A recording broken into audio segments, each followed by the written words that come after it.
चालान, Benazir income support programme, bank या FI. दोस्त मोहम्मद साहब, मैं अरहम बात कर रहा हूँ गूंज न्यूज़ से। जी अमर भाई। अच्छा मोहतरम, जनाब मोहतरम अख्तर लावा साहब मेरे पास मौजूद हैं, मेरे पास बैठे हुए हैं। तो ये कुछ हमें किस्सा बता रहे थे कि आपका और मियाँ काशिफ ज़मीर साहब का कोई तनाज़ा है और उस तनाज़े के एवज़ आपने कोई एफआईआर दी है मियाँ काशिफ ज़मीर साहब पे। सबसे पहले तो अपना तारुफ करवाएं, आपका ताल्लुक़ किस महकमे से है? जी अमर भाई, मेरा नाम दोस्त खान और मैं कराची सिटी से वाबस्ता हूँ। ठीक है।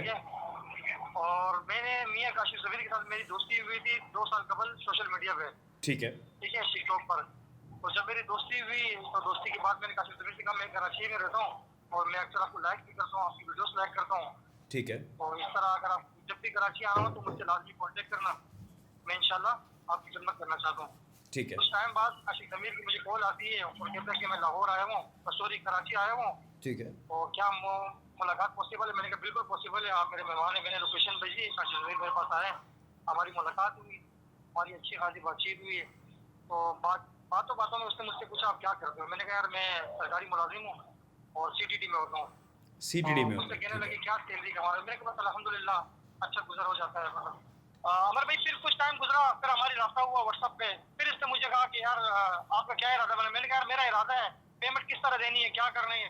उन्होंने मुझे कहा यार टोटल पेमेंट 19,40,000 रुपये आपने देने, तो 9 लाख आपने पहले देने और 10,40,000 आपने आफ्टर वीजा देने। ठीक है। तो मैंने कहा ठीक है, मेरा इरादा बना हुआ, मैं इंशाल्लाह लाहौर आ रहा हूँ आपसे 1-2 दिन बाद, तो मैं लाहौर में आपको पेमेंट दे दूंगा। ठीक है।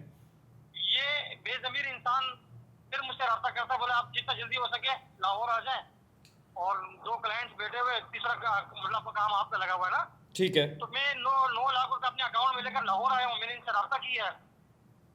तो जब मैंने इनसे रब्ता किया तो ये आए, मुझे पिक किया उन्होंने, मुझे कहा कि पेमेंट, अच्छा सलाम दुआ हुई, ये नहीं कि बंदा कहीं बैठ जाए होटल पे, गाड़ी में मुझे कहा पेमेंट लेकर आया। मैंने कहा पेमेंट तो मेरे पास अकाउंट में, आप मुझे अकाउंट नंबर दे दो।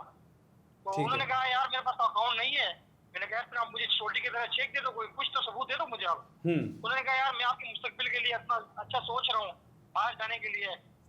मैंने कहा यार ये तो मेरा भी ख्वाब था, हर इंसान का ख्वाब होता है कि वो बाहर जाए। मतलब कि मियाँ काशिफ ज़मीर साहब ये जा रहे थे कि आपके पास पेमेंट देने का कोई प्रूफ ना रहे।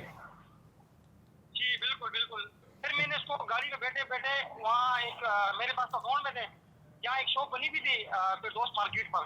ठीक है। तो मैंने वहाँ से वो पेमेंट कैश की है तमाम 9 लाख रुपए। ठीक है। और इसको मैंने आके गाड़ी में 9 लाख रुपए दे दिए। मैंने जब इसको पेमेंट दिए और इसने मुझे कहा कि इंशाल्लाह अब कुछ टाइम बाद आपका वीजा लग जाएगा। 1 महीने का टाइम था, 1 महीना पूरा होने के बाद जब मैंने अपनी पेमेंट का तकाजा किया, मैंने कहा काशिफ भाई काम नहीं हो रहा, आप मुझे मेरे पेमेंट दे दें ताकि मैं वापस दोस्तों को दे दूं जिनसे मैंने लिए हुए थे। ठीक है। ये मुझे टाल मटोल करने लगा।